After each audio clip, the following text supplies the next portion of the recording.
নাকামি ঢ্যামনামি হচ্ছে। তৃণমূল সাংসদ Mahua Moitra mid day মিলের দায়িত্ব বিজেপি সরকার ইসকনের হাতে তুলে দেওয়ায় রীতিমতো ক্ষুব্ধ।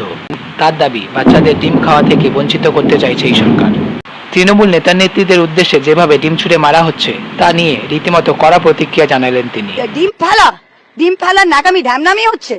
আজকে দুপুরের মিড ডে মিলের খাবার তারা আজকে ইসকনকে দিচ্ছে। ইসকন ডিম দেবে না আমাদের বাচ্চাদের।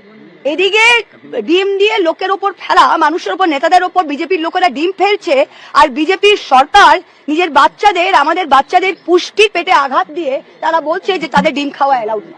আপনারা যেখানে খেতে চান অন্য জায়গায় গিয়ে খান, তৃণমূলের দরজা আপনাদের জন্য বন্ধ। এনসিপিআইতে যোগ দেওয়া তৃণমূলের বিদ্রোহী সাংসদদের উদ্দেশ্যে কড়া ভাষায় বার্তা দিলেন মহুয়া মৈত্র। আমরা চাই না যে আপনাদের মতো 27টা গদ্দার আমাদের দলের সাথে যুক্ত থাকুক। আপনারা আমাদের কর্মীদের বলে, আমাদের সিম্বলে জিতেছেন, আপনারা প্লিজ 2 তারিখে যান, সবাই যাবে। মমতাদি চায় না, আমি চাই না, তৃণমূল কংগ্রেসের কর্মীরা চায় না যে এই 27টা গদ্দারকে আমরা 1 মিনিটও পিঠে বই।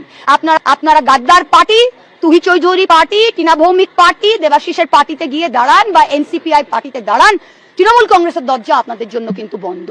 আপনারা যেখানেই খেতে চান অন্য জায়গায় গিয়ে খান। তৃণমূল এত বছরে যা করতে পারেনি শুভেন্দু অধিকারী 1 মাসে তা করে দেখিয়েছে। দলত্যাগী তৃণমূলের নেতা মন্ত্রীদের প্রসঙ্গে বলতে গিয়ে তিনি জানালেন, যে কাজ মমতা ব্যানার্জি আমরা লাস্ট 15 বছরে দলের ভেতরে করতে পারলাম না, শুভেন্দু অধিকারী 1 মাসে একদম সাফ করে দিল। আর কর্মীদের বলবো, এই সাফ দল, এটা মমতা ব্যানার্জি আর কর্মীদের দল, কেউ কোথাও যাবেন না। আমাদের তৃণমূল কংগ্রেসের প্রকৃত কর্মী তারও এত অসহায় অবস্থা হয়নি যে তারা ঋতব্রত কংগ্রেস করবে বা ববি হাকিম কংগ্রেস করবে বা অরূপ বিশ্বাস কংগ্রেস করবে। একসময় যে অরূপ বিশ্বাস তৃণমূলের সম্পদ ছিল, আজ বিদ্রোহী হতেই মহুয়া মৈত্র তার কুকীর্তি নিয়ে মুখ খুললেন। কাণ্ডে না, আপনার কি মনে হয় শুধু তার মেসি কাণ্ডের আগে কত কাণ্ড? আমার নিজের লজ্জা মাথা কাটা যাচ্ছে যে আমি কলকাতায় একটাই মিটিং করেছিলাম কলকাতায়। আমি নদিয়া থেকে এসে সেটা অরূপ বাবুর জন্য আমি একদিনে 3টে মিটিং করেছি। তার জন্য আমি ভোট চেয়েছি টালিগঞ্জ লোকের কাছে।